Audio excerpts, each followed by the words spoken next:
আমাদের 495টি উপজেলায় আমরা 495 জন ক্রীড়া শিক্ষক ক্রীড়া অফিসার হিসেবে আমরা পদ সৃজন করবো এবং তাদেরকে আমরা নিয়োগ দিব। পাশাপাশি আমাদের যেহেতু চতুর্থ শ্রেণী থেকে 5টি বা 6টি খেলাকে আমরা বাধ্যতামূলক করতে যাচ্ছি, সেই ক্ষেত্রে আমরা প্রথম পর্যায়ে আমাদের প্রায় স্কুল বা প্রতিষ্ঠান রয়েছে 1,48,000-এর উপরে। তা আমাদের এত ক্রীড়াবিদ বা এত সাবেক খেলোয়াড় নেই যে তাদেরকে আমরা ক্রীড়া শিক্ষক হিসেবে নিয়োগ দিতে পারবো। আমরা যেটি করছি সেটি হচ্ছে যে 495টি উপজেলায় যেহেতু আমাদের 5টি থেকে 6টি খেলাকে আমরা বাধ্যতামূলক করবো, প্রত্যেকটি খেলার জন্য আমরা 3 জন করে ক্রীড়া শিক্ষক নিয়োগ দিব। এর ক্ষেত্রে হবে কি, যেমন আমি যখন প্লেয়ার ছিলাম আমি দেখেছি যে আমাদের সাথে অনেক খেলোয়াড় নাই, তারা খেলা ছেড়ে দেওয়ার পরে হতাশাগ্রস্ত হয়ে গেছে।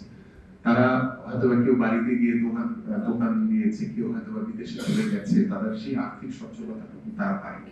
আমরা এই জায়গাটাতে যেটি চিন্তা করেছি, আমাদের মাননীয় প্রধানমন্ত্রী চিন্তা করেছেন যে খেলা ছেড়ে দেওয়ার পরে যাতে আমাদের সাবেক খেলোয়াড়রা তারা যাতে একটি কর্মসংস্থানের রাস্তা তৈরি হয়। আমরা সেই খেলোয়াড়দেরকে অগ্রাধিকার ভিত্তিতে আমরা সেই ক্রীড়া শিক্ষক হিসেবে বিভিন্ন প্রতিষ্ঠান আমরা নিয়োগ দিই। এভাবে আমাদের একটা কর্ম পরিকল্পনা রয়েছে। পাশাপাশি আমাদের স্পোর্টস ইন্ডাস্ট্রি করার একটি পরিকল্পনা রয়েছে। যদি এটি বেসরকারিভাবে আমরা করতে চাই, আমাদের যারা বিভিন্ন উদ্যোক্তারা রয়েছে তাদের কাছে আমরা সেই অফারটি করবো যে আমাদের পার্শ্ববর্তী দেশ পাকিস্তান, শিয়ালকোটের কথা আপনারা অনেকেই জেনেছেন যে শিয়ালকোটের ফুটবল দিয়ে কিন্তু বিশ্বকাপ ফুটবল খেলা হয়। শিয়ালকোটের সেই ক্রিকেট ব্যাট দিয়ে কিন্তু বিশ্বকাপ ক্রিকেট খেলা হয়।